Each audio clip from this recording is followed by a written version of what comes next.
CIT 1121 Instructional Packet Tracer Video 7276. In this video, we're going to go through and configure switch 1 and 2, what we did in the last video as well, configure some PCs, and then we're going to set interface VLAN 1. We're going to set the management interface. So we can, if we needed to, configure the switches remotely. At least we'll get the first part of that. A little bit later in this course, we'll learn how to use something called SSH, and then you'll be able to securely log into your switches and your routers remotely. But for now, we're just going to take the first couple of steps and leave some of the security pieces out of it. So it's a step in the right direction, but it's not at any means a completed task. You're going to want to secure your remote connections to your routers and switches. That is just an aside there. Okay, so let's get into it. Instructions here, part 1, perform basic configuration on switches 1 and 2. First things first, we're going to go ahead and set the host name. So configure S1 with the host name. So let's just go ahead and get on into it. And we're on switch 1, and everybody knows how to do this. So, enable mode, global config. We're in global config, keyword hostname, and we're going to use hostname S1, score a couple points. Nice. And the correct command to set the hostname, we just did that. Set the console password as Cisco. We did this in the last lab as well. It's line con 0 for the correct line. The password we're going to set this time as Cisco. And we need the keyword login, don't forget. We want to set the privileged exec password as class. So let's set that privileged exec password for class. So we're going to do config, we'll do enable secret, and we'll set that to class. And that one's done. So that's finished. Let's go to step 3. Verify the password configurations. Can you tell? I know that they're set, so we're good there. Let's go ahead and set the banner. So we'll go banner, MOTD, and we got a lot to type in there. So I'm going to use the pound sign this time because that's what I usually use. Pound sign. We do authorized, access only, violators will be prosecuted. You won't be, but whatever. To the full extent of the law. This is a little bit more forceful. And that ends with the pound sign because whatever the first delimiting character is that's how I'm going to end it as well. So we've set ourselves a banner. So that banner is set. Save the configuration. Okay, cool. Sounds good. Exit from here and copy, run, start. Switch 1 done. Let's take a look at switch 2. We're going to do the exact same thing. Go over to switch 2. We're going to set it up the exact same way. And why are we going to do it the same way? Because it's practice. That's why. Config T. Hostname is S2. Right? Console password, line con 0. Password is Cisco. Login. And enable password, enable secret is class. Looks good to me. Banner.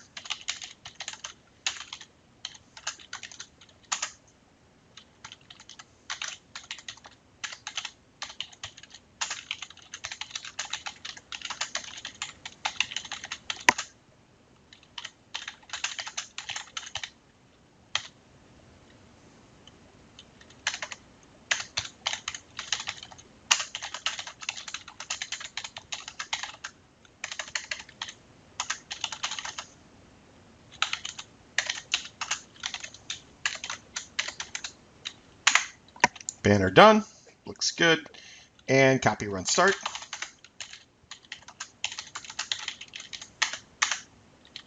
That piece is done. Cool. Okay, let's go to part 2. Configure the PCs. So to set the PCs up, we're going to give them some IP addresses. So configure PC1 and PC2. Click on PC1 and click the desktop app. And we're going to give this the address of 192.168.1.1 and a /24 subnet mask. None of that really has to make sense right now. Just know that it is an address. And in order for us to ping from one device to another, they do have to have some kind of address. So we'll just use the ones that they're giving us here.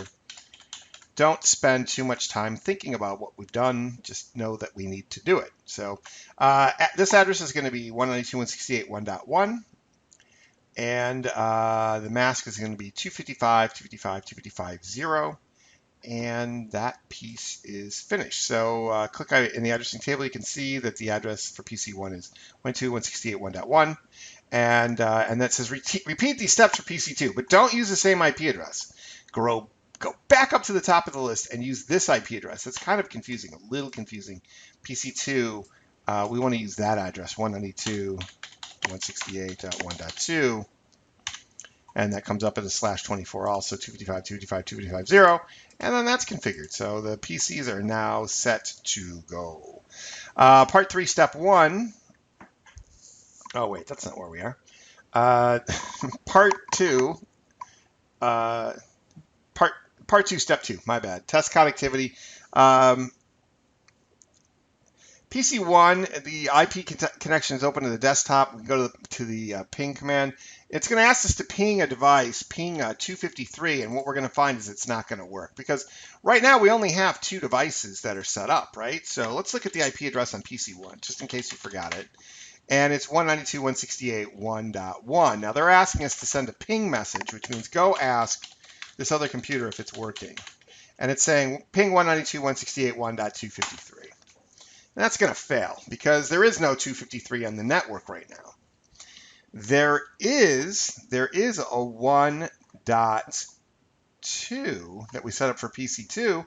Why don't we try and ping that next? I know it doesn't say to do that in the lab, but whatever.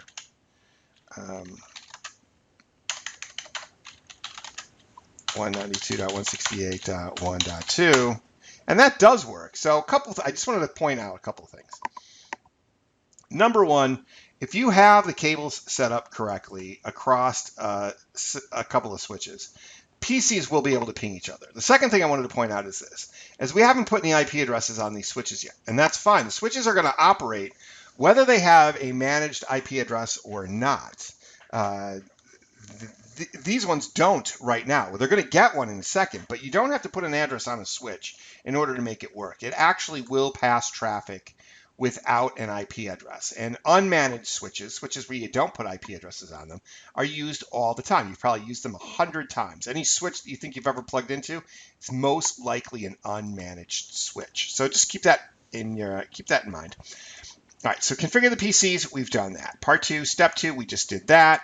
Part 3, step 1, we are now going to put an IP address on our switch. Okay, so let's go ahead and go back to switch 1 and let's set that up. So we're going to go config T and interface VLAN 1, which is the default interface to put an IP address so we can remote into the device. So interface VLAN 1, great, IP address.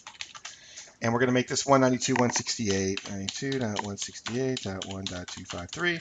And we have to put our subnet mask in right after it. So it's 255.255.255.0. Don't worry about those numbers right now. I'm going to do a no shutdown. I just type in no shut. We do a no shutdown, and that starts working. All right, that's cool. All right, let's do a PC2, or excuse me, let's do switch 2. Switch 2's got a different IP address. Switch 2's IP address should be 192.168.1.254. All right, seems easy enough. We're on to config T and INT VLAN 1 IP address 192.168.1.254, 255.255.255.0, and we no shut that, and there we go. Now we can ping into those 2 devices. So we put the IP addresses of the switches on the same subnet as the PCs. So if we try now, and we go back to 253, it should start working. Oh, please work, because we're at 100%, and I just want this lab to end. Yeah, I bet you feel the same way. Let's ping 254 just for good measure. And this one's going to work also. And then I'm going to see you in the next lab. There it goes. Cool.